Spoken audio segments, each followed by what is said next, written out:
हरे कृष्णा। जय श्री हरि। प्रेम से बोलिए जय माता दी। आप सभी भक्तों पर माता रानी की कृपा सदा सर्वदा बनी रहे। प्यारे भक्तों, आज है 7 मार्च, दिन शुक्रवार, और आज मैं आप सभी को सुनाने जा रही हूँ शुक्रवार व्रत में सुनी जाने वाली संपूर्ण कथा एक साथ। शुक्रवार के दिन जो भी भक्त श्रद्धा और भक्ति के साथ शुक्रवार का व्रत करता है और इन कथाओं को श्रद्धा पूर्वक पूरा सुनता है और अपनी मन की इच्छा भगवान के सामने रखता है, तो भगवान की कृपा से मन की इच्छा अवश्य पूर्ण होती है। तो आइए प्यारे भक्तों, अपने और अपने पूरे परिवार की मंगल कामना को करते हुए आज की इस पावन कथा का रसपान करते हैं। हे माता रानी, आपकी इन पावन कथाओं को जो भी भक्त श्रद्धा और भक्ति के साथ पूरा सुने, आप उन भक्तों पर अपनी कृपा सदा बनाए रखें। तो पहले हम रसपान करेंगे लक्ष्मी जी की महिमा की कथा। एक दिन लक्ष्मी जी की बड़ी बहन ज्येष्ठा ने उनसे कहा, बहुत दिनों से एक बात मेरे मस्तिष्क में कौध रही है, सोचती हूँ कि आज तुमसे पूछूं या नहीं। लक्ष्मी जी बोली, ऐसी क्या बात है बहन, मन में जो कुछ भी है निसंकोच पूछो। वैसे भी कोई बात मन में न रखकर उसका समाधान कर लेना ही बुद्धिमानी है। लक्ष्मी जी ने मुस्कुराकर कहा, मैं अक्सर यही सोचती रहती हूँ कि सुंदरता में हम दोनों बराबर हैं, फिर भी लोग तुम्हारा आदर करते हैं और मैं जहां भी जाती हूँ वहां उदासी छा जाती है। मुझे लोगों की घृणा और क्रोध का शिकार होना पड़ता है, जबकि हम दोनों सगी बहनें हैं। ऐसा क्यों? लक्ष्मी जी ने हंसकर कहा, सगी बहन या समान सुंदरता होने से ही आदर नहीं मिलता, उसके लिए अपने को भी कुछ करना चाहिए। लोग मेरा आदर इसलिए करते हैं क्योंकि मैं उनके घर पहुंचते ही सुख के साधन जुटा देती हूँ। संपत्ति और वैभव से आनंदित होकर लोग मेरा उपकार मानते हैं, तभी मेरी पूजा करते हैं। उधर तुम्हारा यह हाल है कि जिसके यहाँ भी तुम जाती हो उसको गरीबी, रोग और आपदा सहनी पड़ती है। इसी वजह से लोग तुमसे घृणा करते हैं। कोई आदर नहीं करता। आदर पाना है तो दूसरों को सुख पहुंचाओ। ज्येष्ठा को लक्ष्मी जी की बात चुभ गई। उन्हें लगा कि लक्ष्मी को अपनी महिमा का अभिमान हो गया है।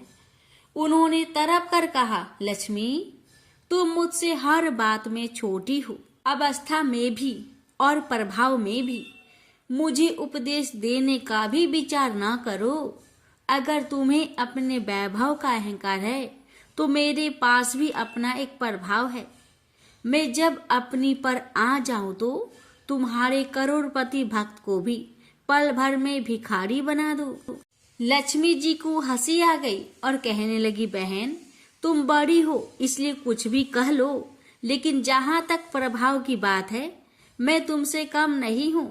जिसको तुम भिखारी बनाओगी उसे मैं दूसरे दिन रंक से फिर राजा बना दूंगी।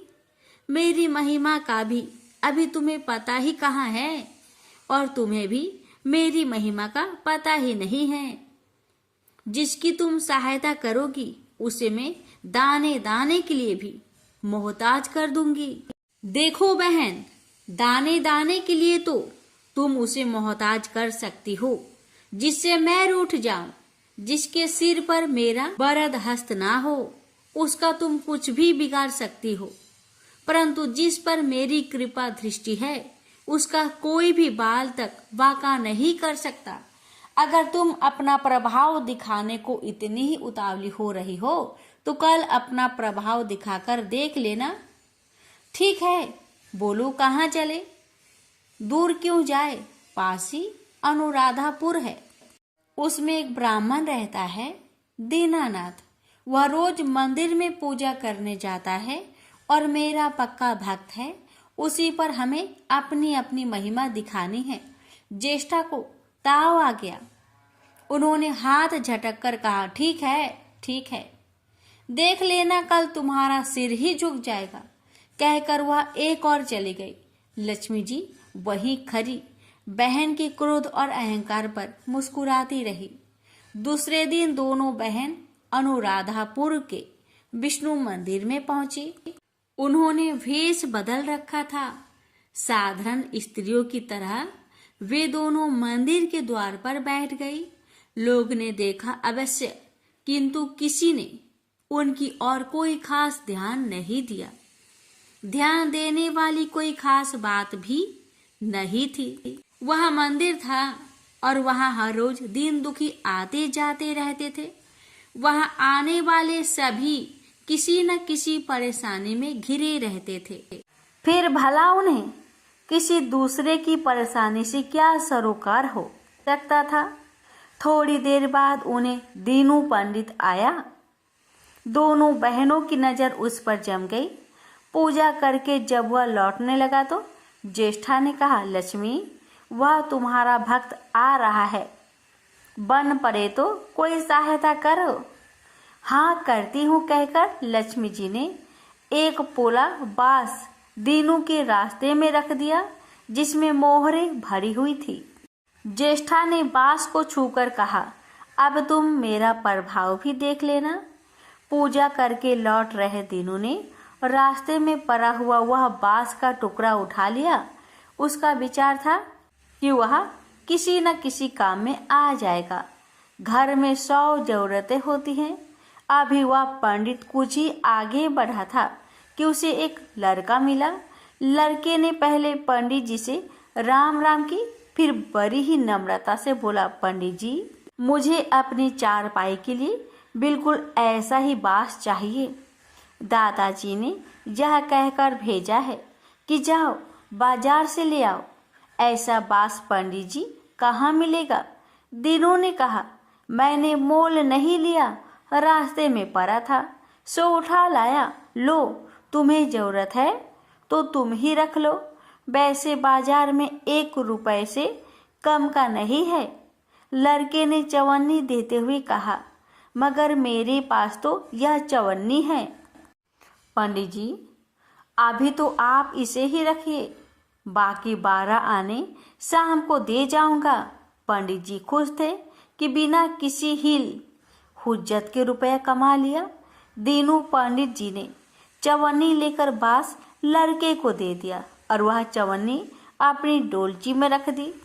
मंदिर के पास खड़ी दोनों देवियां यह सारी लीला देख रही थी। ज्येष्ठा ने कहा, लक्ष्मी देखो तुमने, तुम्हारी इतनी सारी मोहरे मात्र एक चवन्नी में बिक गई। और अभी क्या, यह चवन्नी भी तुम्हारे भक्त के पास नहीं रुकेगी। चलो उसके पीछे चलते हैं और देखते हैं कि क्या होता है। दोनों बहनें दीपू के पीछे पीछे चलने लगी। एक तालाब के पास दीनू ने डोलची रख दी और कमल के फूल तोड़ने लगा। उसी बीच एक चारवाहे का लड़का आया और डोलची में रखी हुई चवन्नी लेकर भाग गया। दीनू को पता ही नहीं चला। फूल तोड़कर वह अपने घर चलने लगा। इतने में वही लड़का आता हुआ दिखाई दिया जिसने चवन्नी देकर उससे बांस ले लिया था। करीब आकर वह बोला, पंडित जी यह बांस तो बहुत बचनी है। दादाजी ने कहा कि कोई हल्का बांस चाहिए, इसकी चारपाई ठीक न होगी। यह लीजिए, आप अपना बांस वापस ले लीजिए। कहकर उसने बांस पंडित जी के हवाले कर दिया। दीनू ने बांस ले लिया, लेकिन चवन्नी तो डोलची में थी ही नहीं। अब उसने कहा, बेटा चवन्नी तो कहीं गिर गई, तुम मेरे साथ घर चलो, वहां दूसरी दे दूंगा। इस समय मेरे पास एक भी पैसा नहीं है, तब आप जाइए, मैं शाम को आकर घर से ले लूंगा। यह कहकर लड़का अपनी राह लौट गया। बांस फिर से पंडित जी के ही पास आ गया और लक्ष्मी जी होले से मुस्कुराई। उनको इस प्रकार मुस्कुराते देखकर ज्येष्ठा मन ही मन में जल उठी। वह बोली, अभी तो खेल शुरू ही हुआ है, देखते चलो कि मैं इसे कैसे तिगनी का नाच नचाती हूँ। दीनू बेचारा इस सब बातों से बेखबर अपनी ही धुन में आगे बढ़ा चला जा रहा था। उसे क्या पता था कि वह शतरंज का मोहरा बना हुआ है। वह तो धूप छाव की भांति दोनों बहनों का प्रभाव सहता चुपचाप चला जा रहा था। आगे चलकर गांव का एक अहीर मिला। उसने दीनू को चवन्नी वापस करते हुए बताया, पंडित जी, मेरा लड़का आपकी डोलची से यह चवन्नी उठा लाया था। वह बड़ा ही शैतान है। मैं आपकी वही चवन्नी लौटाने आया हूँ। हो सके तो उस शैतान को माफ कर दीजिएगा।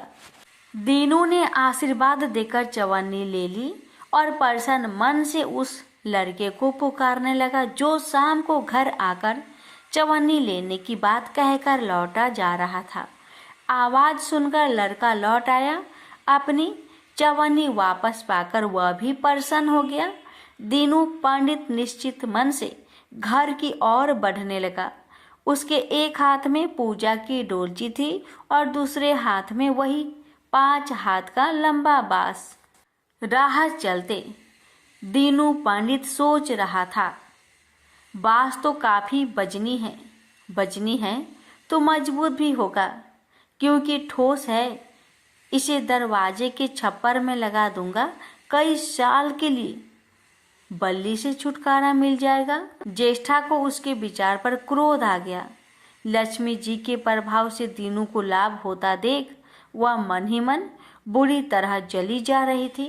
जब उन्होंने देखा कि पंडित का घर करीब आ गया है तो कोई उपाय न पाकर उन्होंने दीनू को मार डालने का विचार किया। उन्होंने कहा, लक्ष्मी, धन संपत्ति तो मैं छीन ही लेती हूँ, अब तुम्हारे भक्त के प्राण भी ले लूंगी। देखो वह किस तरह तरप तरप कर मरता है। और वह तुरंत सांप बनकर दीनू की ओर दौड़ पड़ी। लक्ष्मी जी को तनी सा भी घबराहट नहीं हुई। वह उसी तरह खड़ी मुस्कुराती रही। सहसा दीनू चौक पड़ा। एक भयानक सांप फन उठाए उसकी ओर झपट रहा था।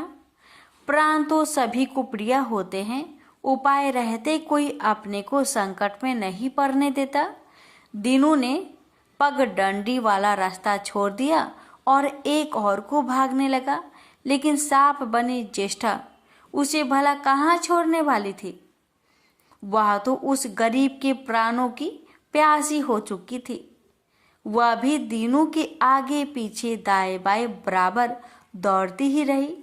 दीनू घबरा गया। उसने हाथ जोड़कर कहा, हे नाग देवता, मैंने आपका कुछ नहीं बिगाड़ा है। शांति से अपनी राह लौट जाइए। आखिर क्यों मुझ गरीब के पीछे पड़े हो। व्यर्थ में किसी ब्राह्मण को सताना अच्छी बात नहीं है। लेकिन वह नाग तो ज्येष्ठा का रूप था, जो दीनू को किसी भी तरह डसना चाहता था। प्रार्थना पर कुछ भी ध्यान ना देकर वह सांप एक बारगी फुफकारता हुआ झपट पड़ा। जब दीनू ने देख लिया कि बिना संघर्ष किए अब जान नहीं बचेगी, तो उसने प्राण रक्षा के लिए भरपूर जोर लगाकर वही बांस सांप के ऊपर दे मारा। धरती से टकराते ही बांस के 2 टुकड़े हो गए और उसके भीतर भरी हुई मोहरे खन खनाकर बिखर गई, जैसे लक्ष्मी हंस पड़ी। दीनू के मुंह से हैरतपूर्ण चीख सी निकली। अरे! थोड़ी देर के लिए वह ठगा सा खरा आंखें फाड़े उन मोहरों की ओर देखता रहा। एक पल के लिए तो वह सांप को भूल ही गया, परंतु फिर जैसे उसे झटका सा लगा। सांप का ध्यान आते ही उसने उसकी ओर गर्दन घुमाई तो देखा कि बांस की चोट से सांप की कमर टूट गई है और वह लहूलुहान अवस्था में झाड़ी की ओर भागा जा रहा था। दूसरे क्षण वह मोहरों पर लौट गया और कहने लगा, तेरी जय हो लक्ष्मी माता। जीवन भर का दरिद्र आज दूर हो गया। तेरी महिमा कौन जान सकता है। चलो अब घर में बैठकर तुम्हारी पूजा आरती करूँगा और फिर जल्दी जल्दी उसने सारी मोहरे अंगोछे में बांध दी और लंबे लंबे कदमों से घर की ओर चल दिया। पीछे एक पेड़ की छाया में खड़ी लक्ष्मी अपनी बहन ज्येष्ठा से मुस्कुराकर पूछ रही थी, कहो बहन, सच बताना, बड़प्पन की था मिली की अभी नहीं? बड़प्पन किसी को कुछ देने में ही है, उसे छीनने में नहीं। ज्येष्ठा ने कोई उत्तर नहीं दिया। वह चुपचाप उदास खड़ी रही। लक्ष्मी जी ने उनका हाथ पकड़कर कहा, फिर भी हम दोनों बहनें हैं, जहाँ रहेंगी साथ ही रहेंगी, आओ अब चले। प्यारे भक्तों, तो ये थी लक्ष्मी जी की महिमा की कथा। प्रेम से बोलिए महालक्ष्मी माता की जय। माँ अन्नपूर्णा माता के महाव्रत की कथा। एक समय की बात है, काशी निवासी धनंजय की पत्नी का नाम सुलक्षणा था। उसे अन्य सब सुख प्राप्त थे, केवल निर्धनता ही उसके दुख का एकमात्र कारण था। यह दुख उसे हर समय सताता रहता था। एक दिन सुलक्षणा पति से बोली, स्वामी, आप कुछ उद्यम करो तो काम चले, इस प्रकार कब तक काम चलेगा? सुलक्षणा की बात धनंजय के मन में बैठ गई और वह उसी दिन विश्वनाथ शंकर जी को प्रसन्न करने के लिए बैठ गया और कहने लगा, हे देवाधिदेव विश्वेश्वर, मुझे पूजा पाठ कुछ नहीं आता है, केवल आपके भरोसे बैठा हूँ।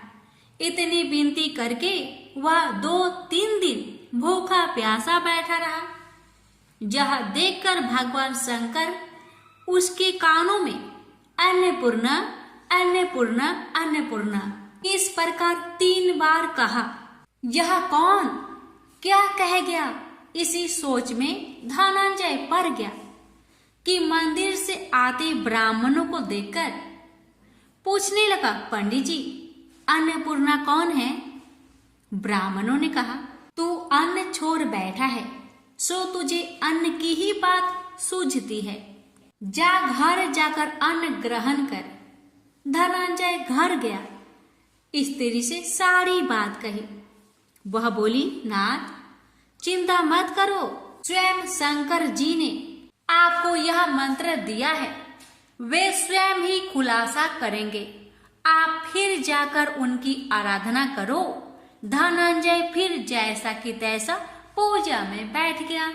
रात्रि में शंकर जी ने आज्ञा दी और कहा, तू पूर्व दिशा में चला जा। वह अन्नपूर्णा का नाम जपता जाता और रास्ते में फल खाता, झरनों का पानी पीता जाता। इस प्रकार कितने ही दिनों तक चलता गया। वहां उसे चांदी सी चमकती वन की शोभा देखने में आई। सुंदर सरोवर देखने में या उसके किनारे कितनी ही अप्सराएं झुंड बनाए बैठी थी। एक कथा सुनती और सब मिलकर माँ अन्नपूर्णा इस प्रकार बार बार कहती थी। यह अगहन मास की उजेली रात्रि थी और आज से ही व्रत का आरंभ था। जिस शब्द की खोज करने वहां निकला था वह उसे वहां सुनने को मिला। धनंजय ने उनके पास जाकर पूछा, हे देवियों, आप यह क्या करती हो? उन सब ने कहा, हम सब माँ अन्नपूर्णा का व्रत करती हैं। धनंजय ने पूछा, व्रत पूजा करने से क्या होता है? यह किसी ने किया भी है? इसे कब किया जाए? कैसा व्रत है और कैसी विधि है? मुझसे भी विस्तार से बताओ। वे कहने लगे, इस व्रत को सब कोई कर सकते हैं। 21 दिन तक के लिए 21 गांठ का सूत लेना चाहिए। 21 दिन यदि ना बने तो एक दिन उपवास करे, या भी ना बने तो केवल कथा सुनकर प्रसाद ले।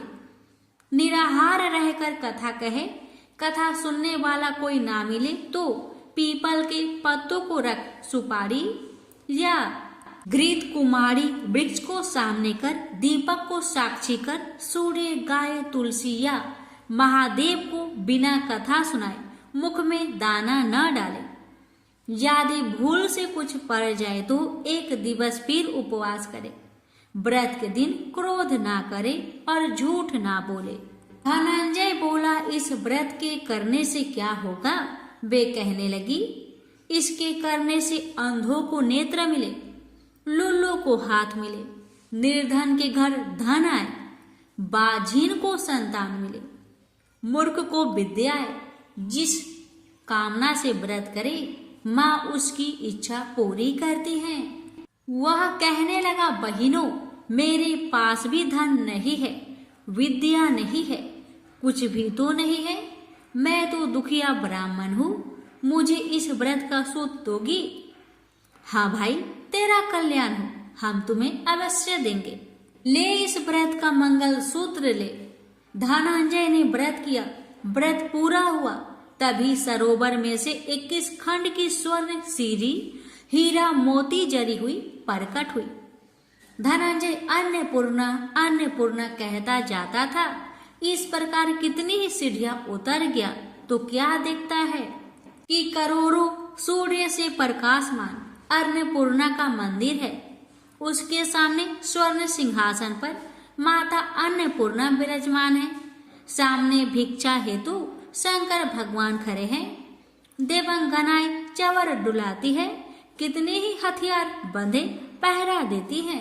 धनंजय दौड़कर जगदम्बा के चरणों में गिर गया। देवी उसके मन का कलेश जान गई। धनंजय कहने लगा, माता, आप तो अंतर्यामी हो, आपको अपनी दशा क्या बताऊं? माता बोली, मेरा व्रत किया है, क्या संसार तेरा सत्कार करेगा। माता ने धनंजय की जिह्वा पर बीज मंत्र लिख दिया। अब तो उसके रोम रोम में विद्या प्रकट हो गई। इतने में क्या देखता है कि वह काशी विश्वनाथ के मंदिर में खड़ा है। माँ का वरदान ले धनंजय घर आया। सुलक्षणा से सब बात कही। माता जी की कृपा से उसके घर में संपत्ति उमड़ने लगी। छोटा सा घर बहुत बड़ा गिना जाने लगा। जैसे शहद के छत्ते में मक्खियां जमा होती है, उसी प्रकार अनेक सगे संबंधी आकर उसकी बड़ाई करने लगे। कहने लगे, इतना धन और इतना बड़ा घर, सुंदर संतान नहीं तो इस कमाई का कौन भोग करेगा। सुलक्षणा से संतान नहीं है, इसलिए तुम दूसरा विवाह करो। अनिच्छा होते हुए भी धनंजय को दूसरा विवाह करना पड़ा और सती सुलक्षणा को सौत का दुख उठाना पड़ा। इस प्रकार दिन बीतते गए। फिर अगहन मास आया। नए बंधन से बंधे पति से सुलक्षणा ने कहलाया कि हम व्रत के प्रभाव से सुखी हुए हैं, इस कारण यह व्रत छोड़ना नहीं चाहिए। यह माता जी का प्रताप है जो हम इतने संपन्न और सुखी हैं। सुलक्षणा की बात सुन धनंजय उसके यहाँ आया और व्रत में बैठ गया। नई बहू को इस व्रत की खबर नहीं थी। वह धनंजय के आने की राह देख रही थी। दिन बीतते गए और व्रत पूर्ण होने में 3 दिवस बाकी थे कि नई बहू को खबर पड़ी। उसके मन में ईर्ष्या की ज्वाला दहक रही थी। सुलक्षणा के घर आ पहुंची और उसने वहां भगदड़ मचा दी। वह धनंजय को अपने साथ ले गई। नए घर में धनंजय को थोड़ी देर के लिए निद्रा ने आ दबाया। इसी समय नई बहू ने उसका व्रत का सूत तोड़कर आग में फेंक दिया। अब तो माता जी का कोप जाग गया। घर में अकस्मात आग लग गई। सब कुछ जलकर खाक हो गया। सुलक्षणा जान गई और पति को फिर अपने घर ले आई। नई बहू रूठकर पिता के घर जा बैठी। पति को परमेश्वर मानने वाली सुलक्षणा बोली, नाथ घबराना नहीं, माता जी की कृपा अलौकिक है। पुत्र कुपुत्र हो जाता है पर माता कुमाता नहीं होती। अब आप श्रद्धा और भक्ति से आराधना शुरू करो, वे जरूर हमारा कल्याण करेगी। धनंजय फिर माता के पीछे पड़ गया। फिर वही सरोवर सीढ़ी प्रकट हुई। उसमें माँ अन्नपूर्णा कहकर वह उतर गया। वहां जा माता जी के चरणों में रुदन करने लगा। माता प्रसन्न हो बोली, यह मेरी स्वर्ण की मूर्ति ले, उसकी पूजा करना तू फिर सुखी हो जाएगा। जा, तुझे मेरा आशीर्वाद है। तेरी स्त्री सुलक्षणा ने श्रद्धा से मेरा व्रत किया है, उसे मैंने पुत्र दिया है। धनंजय ने आंखें खोली तो खुद को काशी विश्वनाथ के मंदिर में खड़ा पाया। वहां से फिर उसी प्रकार घर को आया। इधर सुलक्षणा के दिन चढ़े और महीने पूरे होते ही पुत्र का जन्म हुआ। गांव में आश्चर्य की लहर दौड़ पड़ी। इस प्रकार उसी गांव के निसंतान सेठ के पुत्र होने पर उसने माता अन्नपूर्णा का मंदिर बनवा दिया। उसमें माताजी धूमधाम से पधारी, यज्ञ किया और धनंजय को मंदिर के आचार्य का पद दे दिया।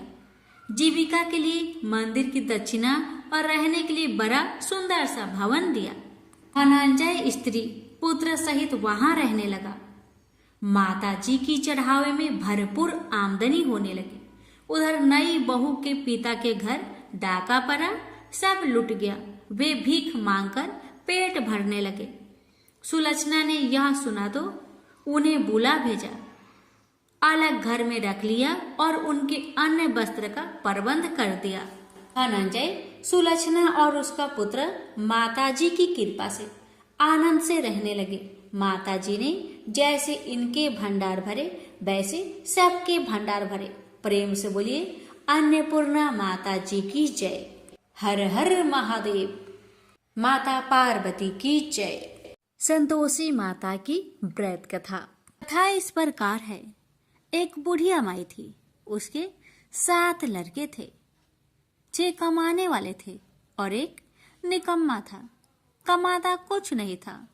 बुढ़िया माई अपने 6 बेटों के लिए भोजन बनाती थी और उनको भोजन कराती और उनसे जो कुछ जूठन बचती वह 7वें बेटे को देती थी।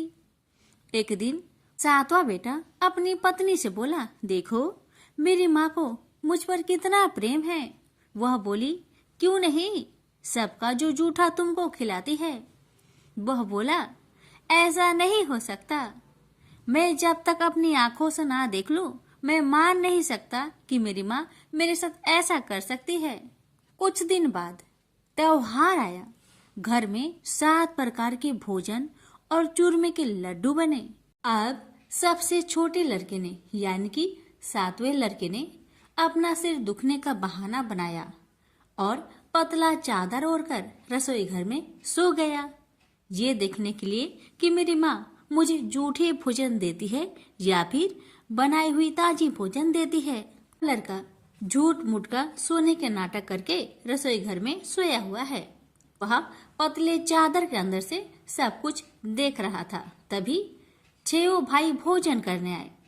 उसने देखा माँ ने उनके लिए सुंदर आसन बिछाया, नाना प्रकार की रसोई परोसी और आग्रह करके उन्हें जिमाया और वह देखता रहा। तब 6 भाइयों ने भोजन करके उठा।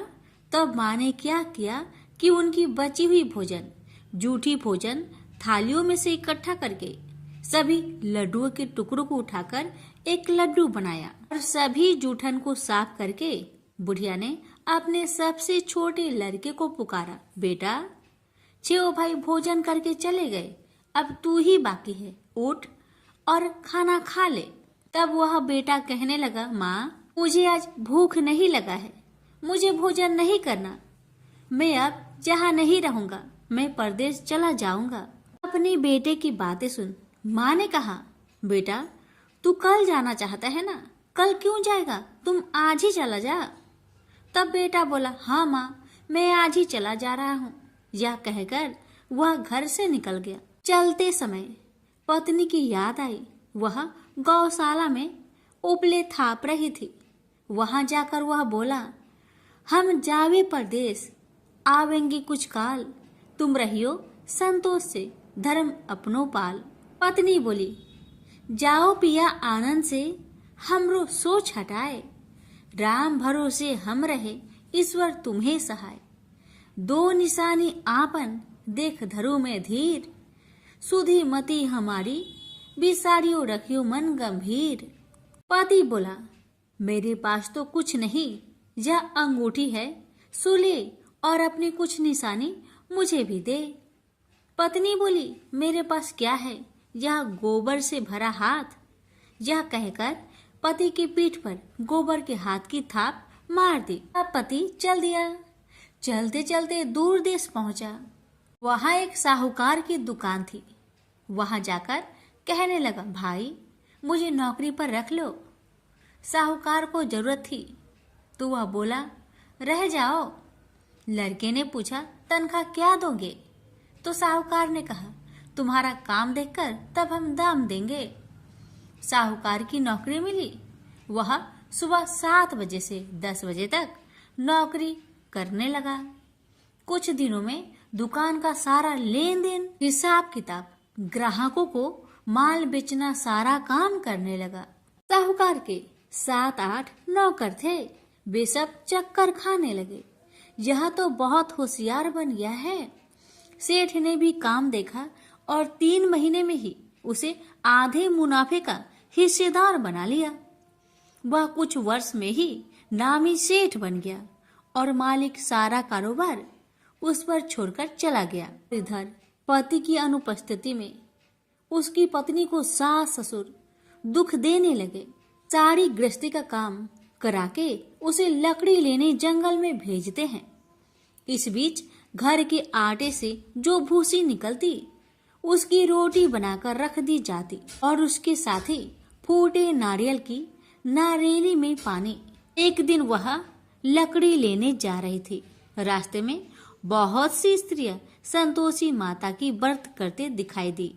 वह लड़की खड़ी होकर कथा सुनने लगी और पूछा, बहनों तुम किस देवता की व्रत करती हो और उसके करने से क्या फल मिलता है? यदि तुम इस व्रत का विधान मुझे समझाकर कहोगी तो मैं तुम्हारा बड़ा एहसान मानूंगी। तब उनमें से एक स्त्री बोली, सुनो बहन, यह संतोषी माता का व्रत है। इसके करने से निर्धनता, दरिद्रता का नाश होता है और जो कुछ मन में कामना हो सब संतोषी माता की कृपा से पूरी होती है। तब उसने उससे व्रत की विधि पूछी। वह भक्तिनी स्त्री बोली, 1.25 आने का गुड़ चना लेना, इच्छा हो तो 5.25 आने का लेना या फिर 1.25 रुपए का भी सहूलियत के अनुसार लाना। बिना परेशानी और श्रद्धा व प्रेम से जितना भी बन पड़े सवाया लेना। प्रत्येक शुक्रवार को निराहार रहकर कथा सुनना। इसके बीच कर्म टूटे नहीं, लगातार नियम पालन करते रहना। सुनने वाला कोई न मिले तो घी का दीपक जला उसके आगे या जल के पात्र के सामने रखकर कथा कहना। जब कार्य सिद्ध न हो नियम का पालन करना और कार्य सिद्ध हो जाने पर व्रत का उद्यापन करना। 3 मास में माता फल पूरा करती है। यदि किसी के ग्रह खोटे भी हो तो भी माता वर्ष भर में कार्य सिद्ध करती है। फल सिद्ध होने पर उद्यापन कर लेना चाहिए, बीच में नहीं। उद्यापन में 2.5 सेर आटे का खाजा तथा इसी परिमाण में खीर तथा चने का साग करना। 8 लड़कों को भोजन कराना। जहाँ तक मिले देवर, जेठ, भाई बंधु के हो, न मिले तो रिश्तेदारों और पास पड़ोसियों को बुलाना। उन्हें भोजन करा यथाशक्ति दक्षिणा दे। माता का नियम पूरा करना। उस दिन घर में खटाई न खाना। यह सुन बुढ़िया माई के लड़के की बहू चल दी। रास्ते में लकड़ी की बोझ को बेच दिया और उन पैसों से गुड़ चना ले माता की व्रत की तैयारी कर आगे चली और सामने मंदिर देखकर पूछने लगी, यह मंदिर किसका है? सब कहने लगे, संतोषी माता का मंदिर है। यह सुनकर माता के मंदिर में जाकर चरणों में लौटने लगी। दीन हो विनती करने लगी, माँ मैं निपट अज्ञानी हूँ, व्रत के कुछ भी नियम नहीं जानती, मैं दुखी हूँ। हे माँ जगत जननी मेरा दुख दूर कर, मैं तेरी शरण में आई हूँ। माता को दया आई। एक शुक्रवार बीता कि दूसरे को उसके पति का पत्र आया और तीसरे शुक्रवार को उसका भेजा हुआ पैसा आ पहुंचा। यह देख जेठ जेठानी मुंह से रोकने लगी। लड़के ताने देने लगे। काकी के पास पत्र आने लगे, रुपया आने लगा। अब तो काकी की खातिर बढ़ेगी। बेचारी सरलता से कहती, भैया कागज आवे रुपया आवे, हम सब के लिए अच्छा है। ऐसा कहकर आंखों में आंसू भरकर संतोषी माता के मंदिर में आ मातेश्वरी के चरण में गिरकर रोने लगी। माँ, मैंने तुमसे पैसा कब मांगा है माँ? मुझे पैसे से क्या काम है माँ? मुझे तो अपने सुहाग से काम है। मैं तो अपनी स्वामी के दर्शन मांगती हूँ माँ। तब माता ने प्रसन्न होकर कहा, जा बेटी, तेरा स्वामी आएगा।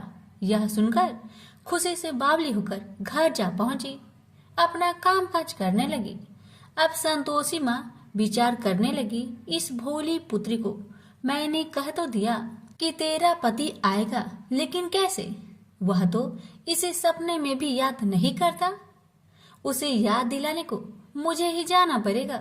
इस तरह माता जी उस बुढ़िया के बेटे के पास जा सपना में प्रकट हो कहने लगी, साहूकार के बेटे, तुम सो रहा है या जागता है? वह कहने लगा, माता मैं सोता भी नहीं जागता भी नहीं, कहो क्या आज्ञा है? माता कहने लगी, तेरे घर बार कुछ है कि नहीं? वह बोला, मेरे पास सब कुछ है माँ। माँ बाप है, पत्नी है, क्या कमी है माँ?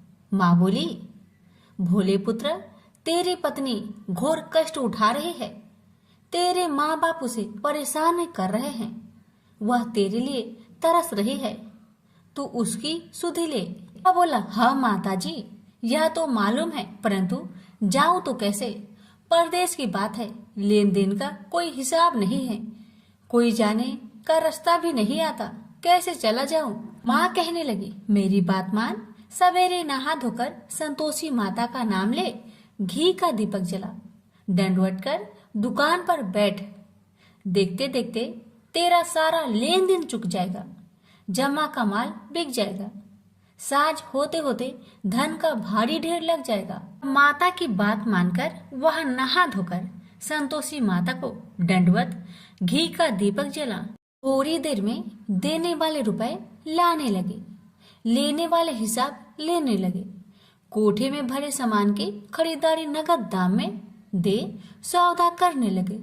शाम तक धन का भारी ढेर लग गया।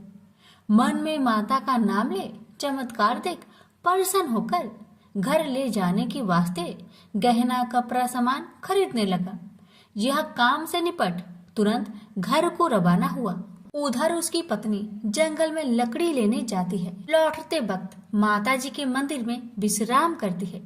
वह तो उसके प्रतिदिन रुकने का जो स्थान ठहरा। धूल उड़ती देख वह माता से पूछती है, हे माता, यह धूल कैसे उड़ रही है? माता कहती है, हे पुत्री, तेरा पति आ रहा है, अब तू ऐसा कर, लकड़ियों के 3 बोझ बना ले, एक नदी के किनारे रख और दूसरा मेरे मंदिर पर, वह तीसरा अपने सिर पर।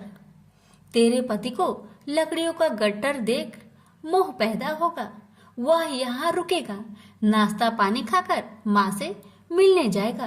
तब तू लकड़ियों का बोझ उठाकर जाना और चौक में गट्टर डालकर जोर से आवाज देकर कहना, लो सासू जी, लकड़ियों का गट्टर लो, भूसी की रोटी दो, नारियल की खोपरे में पानी दो, आज मेहमान कौन आया है? माता जी बहुत अच्छा कहकर वह प्रसन्न मन से लकड़ियों के 3 गट्टर बनाई, एक नदी के किनारे पर और एक माता जी के मंदिर पर रखा। इतने में मुसाफिर आ पहुंचा। सूखी लकड़ी देख उसकी इच्छा उत्पन्न हुई कि हम यहीं पर विश्राम करें और भोजन बनाकर खा पी कर गाँव जाए।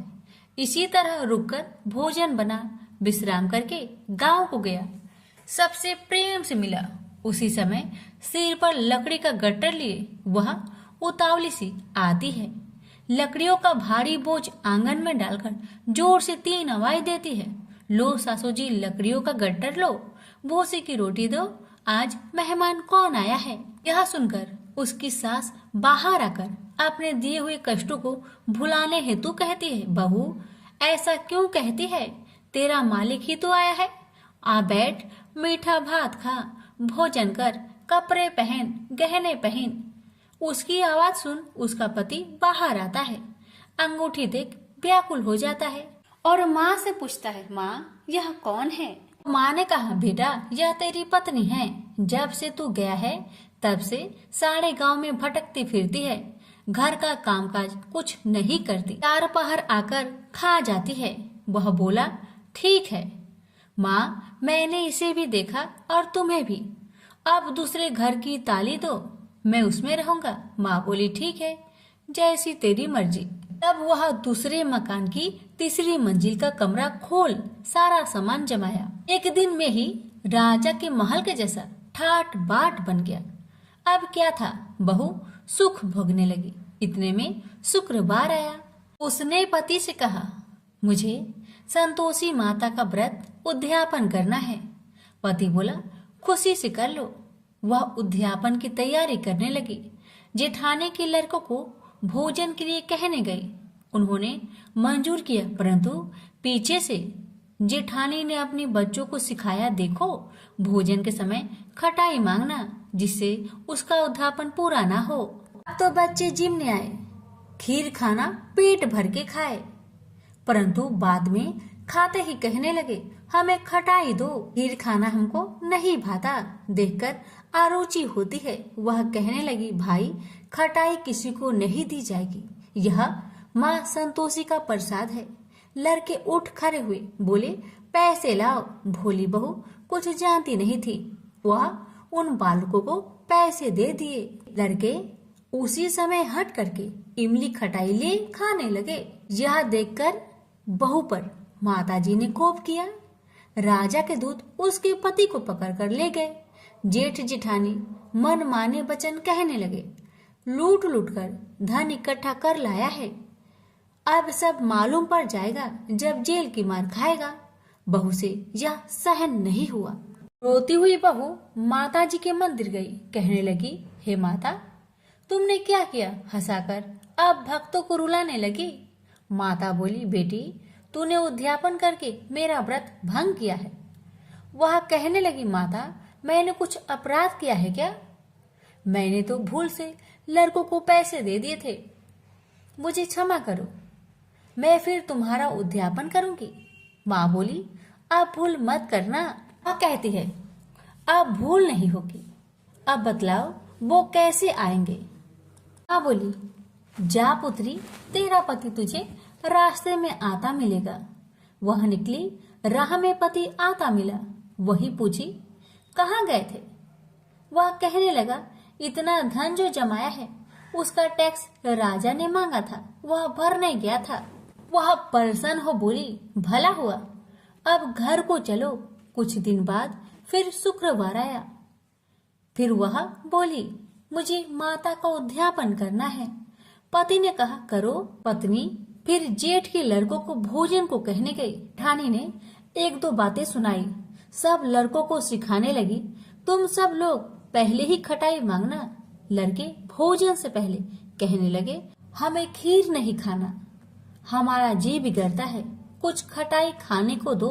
वह बोली, खटाई किसी को नहीं मिलेगा, आना हो तो आओ। वह ब्राह्मण के लड़के को लाकर भोजन कराने लगी।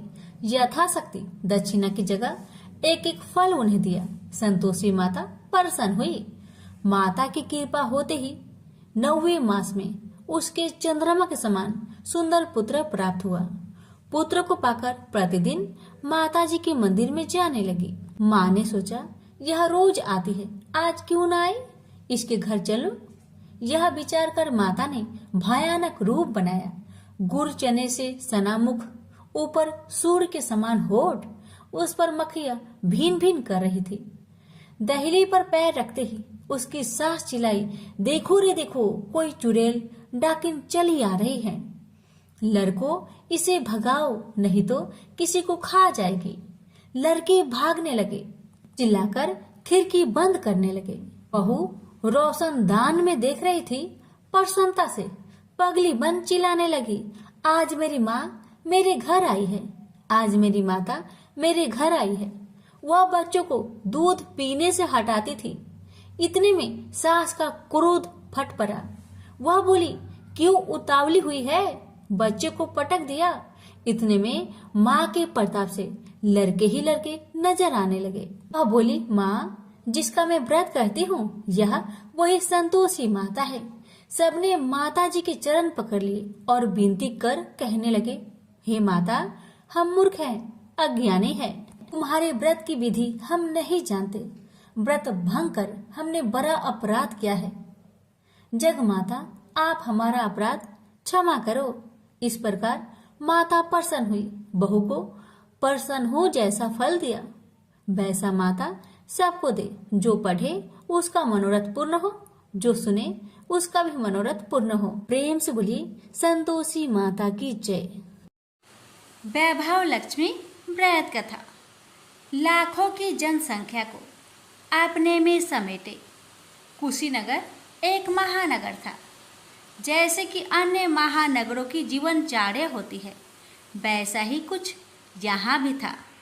यानी बुराई अधिक, अच्छाई कम, पाप अधिक, पुण्य कम।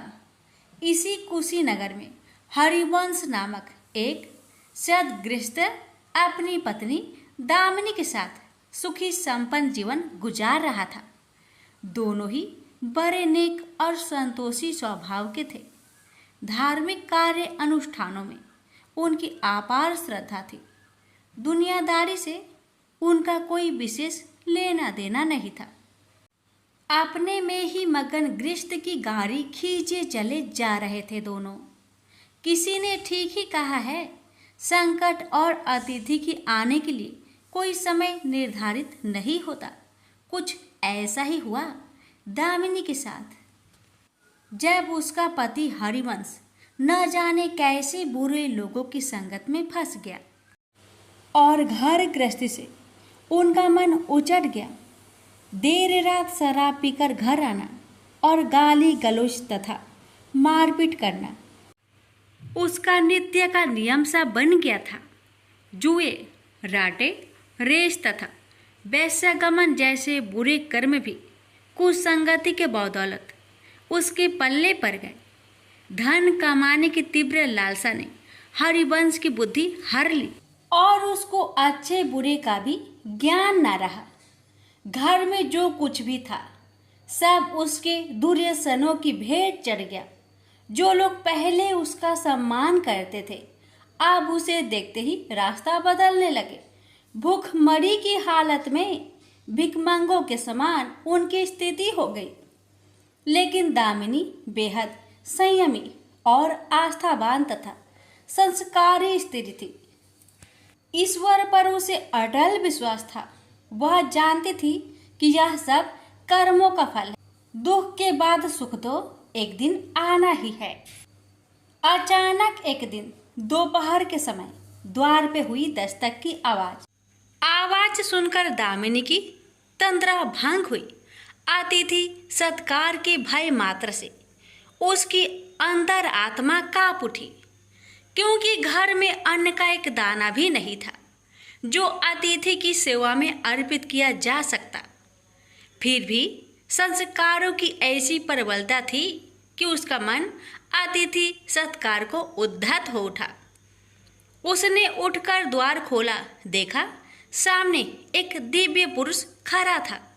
बड़े बड़े घुंघराले श्वेत केश, चेहरे को ढके हुए लहराती दाढ़ी, गेरुए वस्त्रों का आवरण पहने उसके चेहरे से तेज टपक पड़ रहा था। आंखों मानो अमृत सी वर्षा कर रही थी।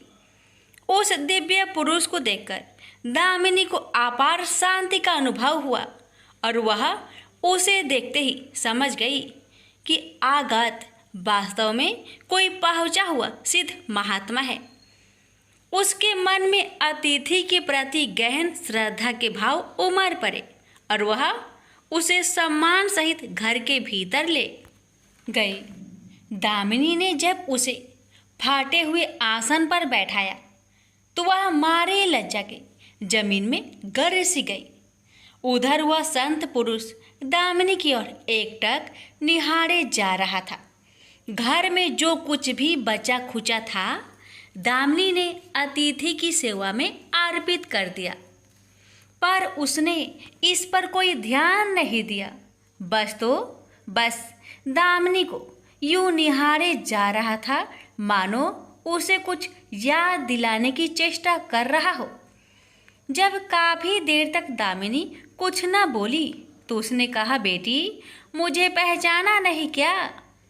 उसका यह प्रश्न सुनकर दामिनी जैसे सोते से जागी और अत्यंत संकुचाते हुए मधुर स्वर में बोली, महाराज मेरी धृष्टता को क्षमा करें।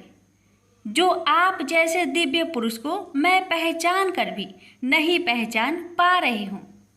पारिवारिक कष्टों ने तो जैसे मेरी सोचने समझने की शक्ति ही छीन ली है। लेकिन यह निश्चित है कि संकट की इस घड़ी में मुझे आप जैसे साधु पुरुष का ही सहारा है।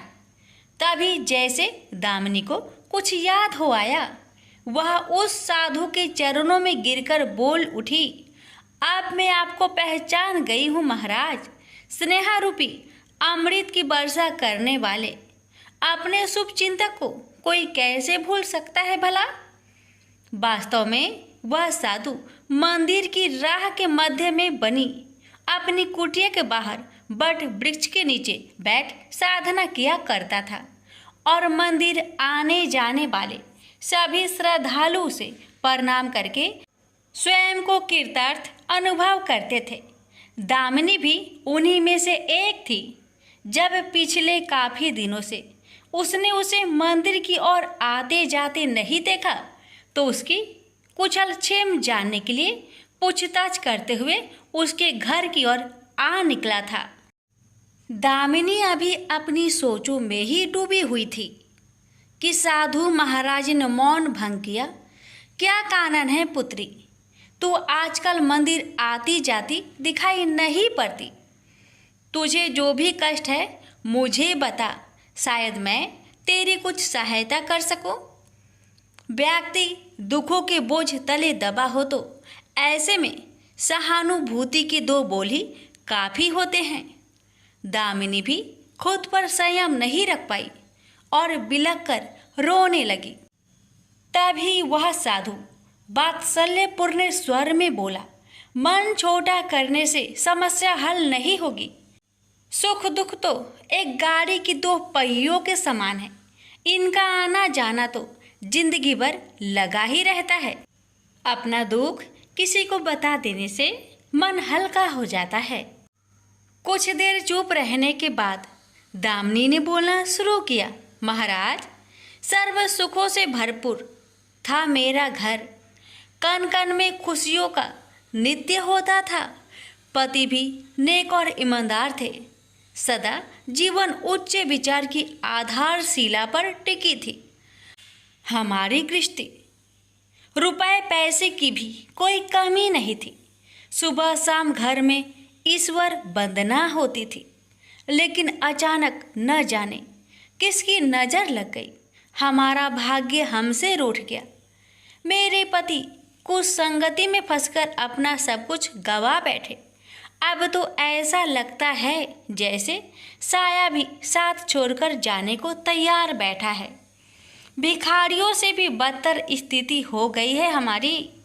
दामिनी की करुण व्यथा सुनकर साधु का हृदय हाहाकार कर उठा। वह द्रवित स्वर में बोल उठा, बेटी कर्म का लिखा तो भोगना ही पड़ता है। तुम्हारे कष्टों का भी कर्मों से नाता है। लेकिन तुम चिंता ना करो, सब कुछ पहले जैसा हो जाएगा। दुख के बाद ही सुख आता है। दुख सहे बिना सुख की सच्ची अनुभूति हो ही नहीं सकती। तो माँ लक्ष्मी के प्रति श्रद्धा जारी रखो। सबका उद्धार करने वाली प्रेम का छलकता सागर है माँ लक्ष्मी। अपने भक्तों पर सदैव उनकी कृपा दृष्टि रहती है। तुम संपूर्ण आस्था के साथ माँ वैभव लक्ष्मी का व्रत करना शुरू करो। तुम्हारी साधना अवश्य रंग लाएगी। दामिनी एक संस्कारी स्त्री थी। धर्म कर्म में उसकी अगाध आस्था थी। माँ वैभव लक्ष्मी के व्रत की बात सुनकर उसका चेहरा दमक उठा। बोली, महाराज, यदि इस व्रत को करने से मेरे परिवार पर आई विपदा टल सकती है तो मैं इसे जरूर करूंगी।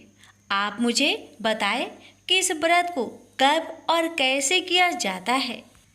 साधु महाराज दामिनी की भक्ति भावना देखकर प्रसन्न होकर बोले, बेटी, सारे जगत का कल्याण करने वाली माँ वैभव लक्ष्मी के व्रत की विधि में जन कल्याण तुम्हें बता रहा हूँ। प्रत्येक शुक्रवार को यह व्रत किया जाता है। सर्वप्रथम जितने शुक्रवार को यह व्रत करना हो उसका संकल्प लेकर माँ वैभव लक्ष्मी को मन ही मन प्रणाम करें। स्नान आदि से निवृत्त होकर स्वच्छ धवल वस्त्र पहनकर पूरब दिशा की ओर मुख करके आसन पर बैठे। सामने एक चौकी पर चावल की एक ढेरी लगाकर उस पर पानी से भरा कलश स्थापित करें, जो तांबे का होना चाहिए। कलश को कटोरी से ढक दे और उस कटोरी में कोई भी स्वर्ण भूषण रखे। सोना ना हो तो चांदी का आभूषण रखे, वह भी पास ना हो तो रुपए का सिक्का भी काम दे सकता है।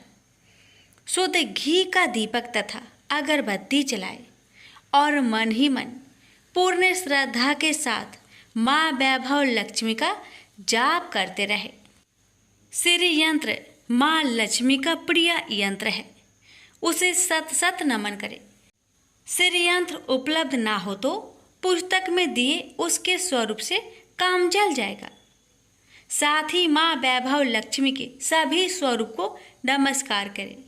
इनकी सभी छवियां पुस्तक में दी गई होगी। कटोरी में रखे गहने या रुपए पर हल्दी, कुमकुम तथा अक्षत अर्पित करें। कोई भी मिष्टान प्रसाद के रूप में रखे संभव ना हो पाए तो गुड़ या शक्कर से भी काम चल सकता है। फिर श्रद्धापूर्वक माँ की आरती करके 14 बार प्रेम सहित बोले, जय माँ वैभव लक्ष्मी। माँ वैभव लक्ष्मी मेरी मनोकामना पूरी करे, ऐसा संकल्प लेकर सच्चे मन से माँ से विनती करे। प्रसाद बांटे और स्वयं भी ग्रहण करे। दिन में एक बार स्वास्तिक भोजन करे। यदि संभव हो तो उपवास रखे। पूजा में रखा गहना या रुपए लाल कपड़े में लपेटकर सुरक्षित रख ले। यह आगे आने वाले शुक्रवार को पूजा में काम आएगा। कलश में भरा जल तुलसी के पौधे को समर्पित कर दे तथा अक्षत पंछियों को आहार स्वरूप डाले। ऐसी शास्त्रोक्त विधि से व्रत करने वाले को शीघ्र फल मिलता है। साधु महाराज के मुख रविंद से यह वृत्तांत सुन दामिनी पुलकित हो उठी। उनके चरण स्पर्श कर उत्साहित स्वर में बोली, अब लगे हाथ उद्यापन की विधि भी बता दे महाराज। इसके बिना तो व्रत अधूरा ही रह जाएगा। अवश्य बेटी, कहकर साधु महाराज उद्यापन की विधि बताने लगे। चाहे जितने भी शुक्रवार प्राय 11 या 21 व्रत करने का संकल्प लिया हो, लेकिन मन में माँ वैभव लक्ष्मी के प्रति श्रद्धा तथा आस्था बारंबार बनी रहनी चाहिए। जिस दिन अंतिम शुक्रवार का व्रत हो उस दिन शास्त्रोक्त विधि से उद्यापन किया जाता है। अन्य शुक्रवारों की भांति ही इस दिन भी पूजन करें। हाँ, प्रसाद के रूप में खीर अवश्य रखें। पूजा के बाद नारियल फोड़कर 7 कुंवारी कन्याओं को चरण धोकर कुमकुम का तिलक लगाकर पूजन करें। उन्हें सामर्थ्य अनुसार दक्षिणा दें और माँ वैभव लक्ष्मी व्रत की पुस्तकें उपहार स्वरूप भेंट में दें। फिर प्रसाद के रूप में खीर वितरित करें।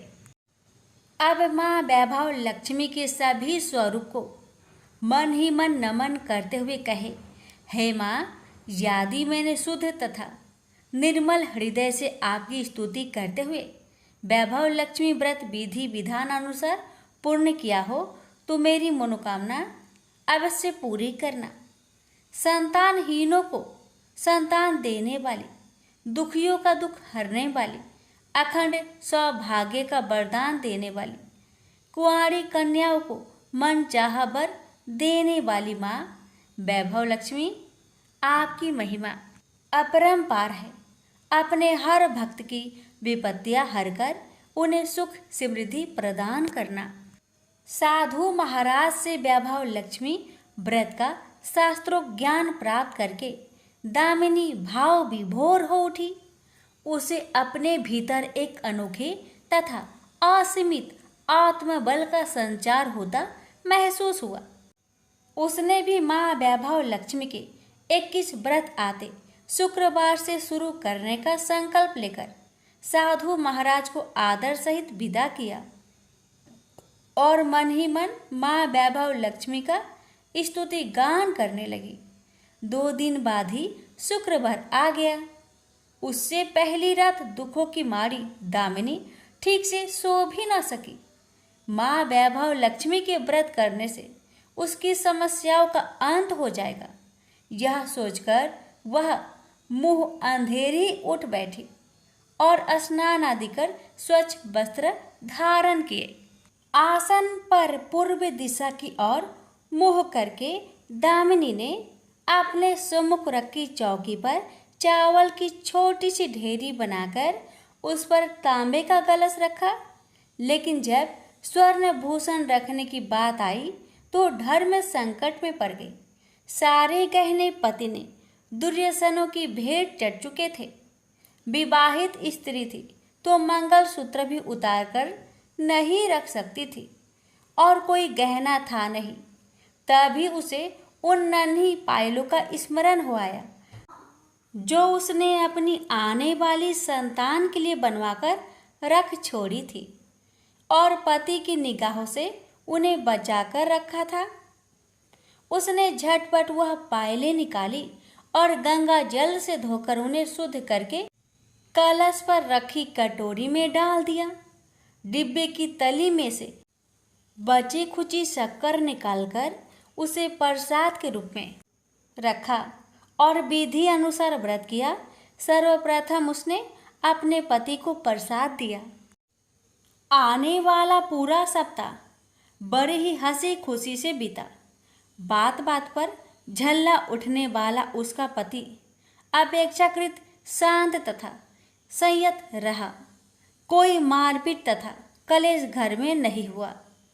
इसे दामिनी ने माँ वैभव लक्ष्मी का चमत्कार समझा और मन ही मन उन्हें प्रणाम किया। माँ वैभव लक्ष्मी के प्रति उसकी आस्था और भी बलवती हो गई। इसी प्रकार शास्त्रोक्त विधि से दामिनी ने 20 शुक्रवार के व्रत पूरे कर लिए। इस बीच कई परिवर्तन हुए थे।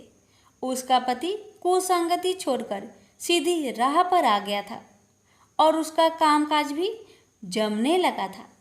घर में यदि किसी चीज की बहुतायत नहीं थी तो कमी भी नहीं रह गई थी। यह सब माँ वैभव लक्ष्मी के चमत्कार और दामिनी की आस्था तथा विश्वास का परिणाम था। 21वें शुक्रवार को व्रत का उद्यापन करना था। साधु महाराज के वचन अब भी मानो दामिनी के कानों में गूंज रहे थे।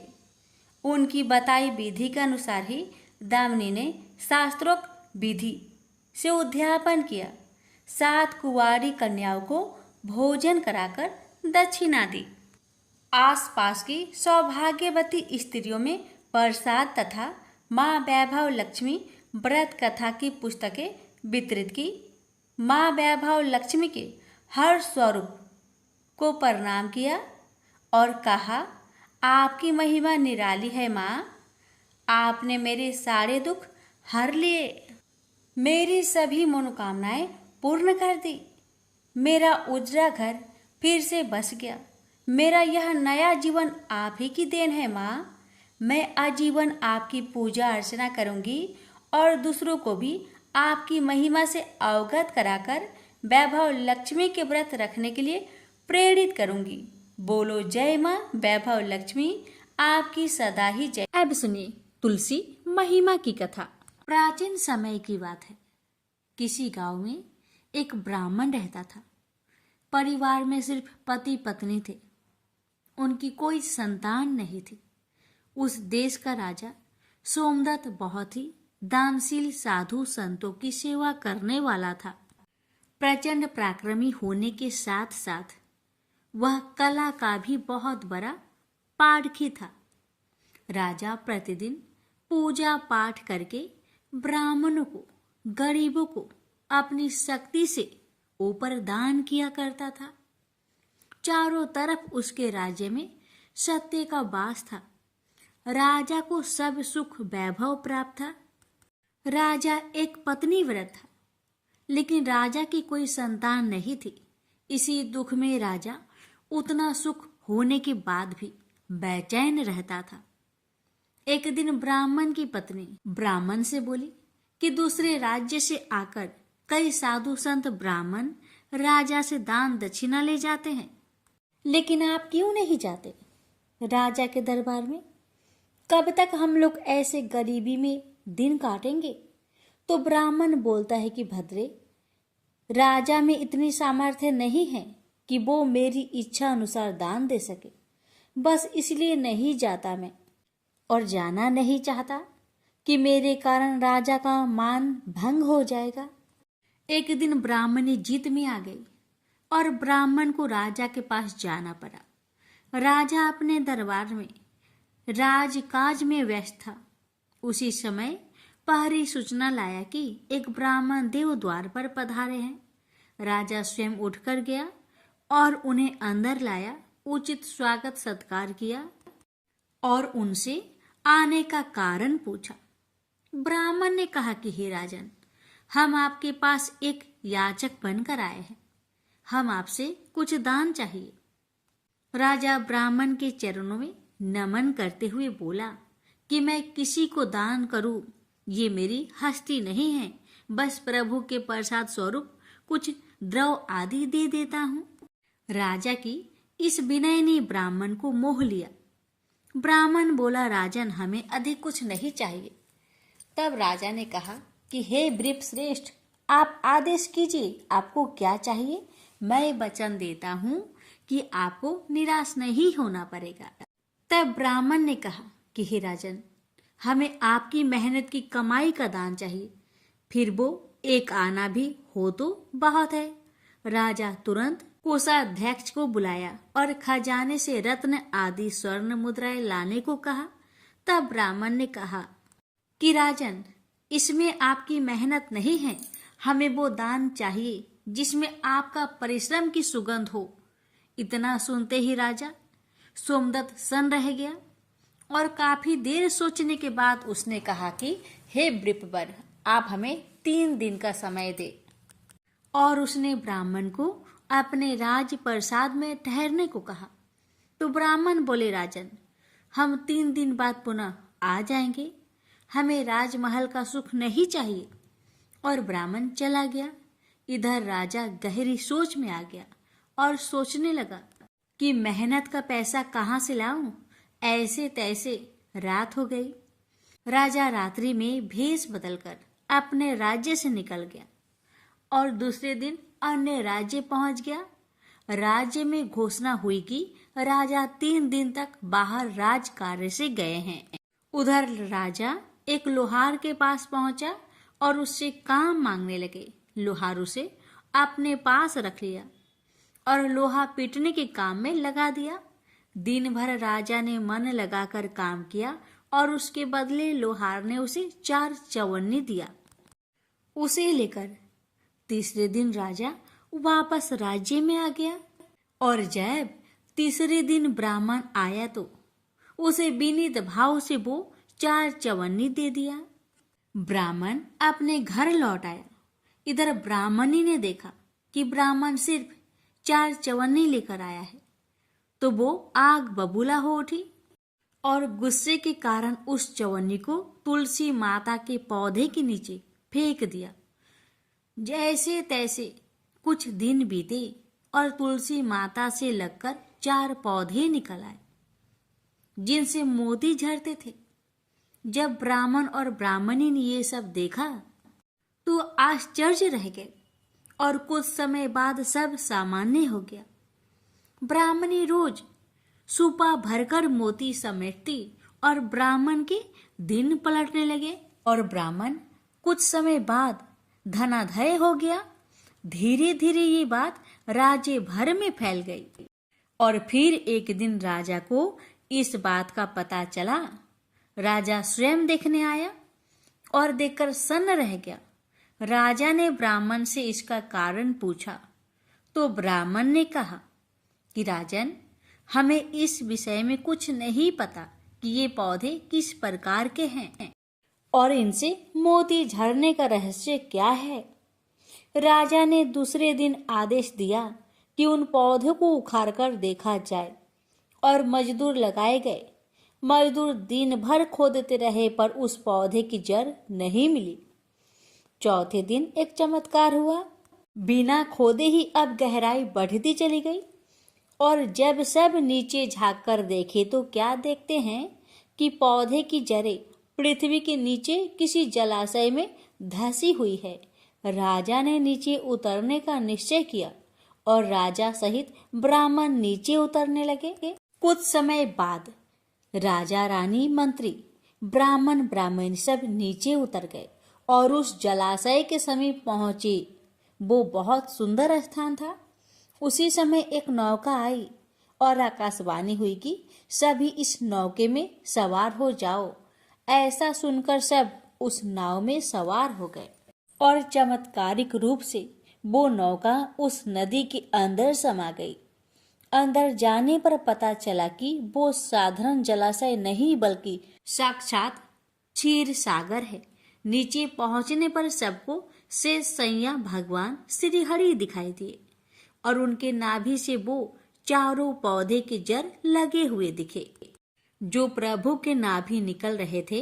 राजा सहित सब ये देखकर आश्चर्यचकित रह गए और इसका रहस्य पूछे। तब प्रभु ने कहा, राजन, सोमदत्त, ये पौधे उस चवन्नी रूप बीज से उत्पन्न हुए हैं जो तुमने ब्राह्मण को दिए थे। ब्राह्मणी ने तो उनको ऐसे ही फेंक दी और हमें ये लीला करनी पड़ी। प्रभु के साक्षात दर्शन होने के बाद राजा सहित सभी लोग प्रभु की स्तुति करने लगे। भगवान श्री नारायण ने कहा कि हे ब्राह्मण, हे राजन, हमारा दर्शन अमोघ है, अतः कोई वर मांगो। दोनों ने पुत्र प्राप्ति का वर मांगा और समय बीतने पर दोनों के घर सुंदर पुत्र उत्पन्न हुए और सब आनंद से रहने लगे। कथा का सार बड़े बड़े राजमहलों और अरबों खरबों की कमाई से भी अनमोल मेहनत से कमाए गए कुछ पैसे हैं जिसमें साक्षात महालक्ष्मी जी का वास होता है। इसी कारण कहा जाता है, पुण्य का जड़ पाताल में होता है। ये कथा पद्म पुराण की है। श्री विष्णु पुराण में भी ये कथा आती है। प्रेम से बोलिए लक्ष्मीपति विष्णु भगवान की जय, तुलसी महारानी की जय।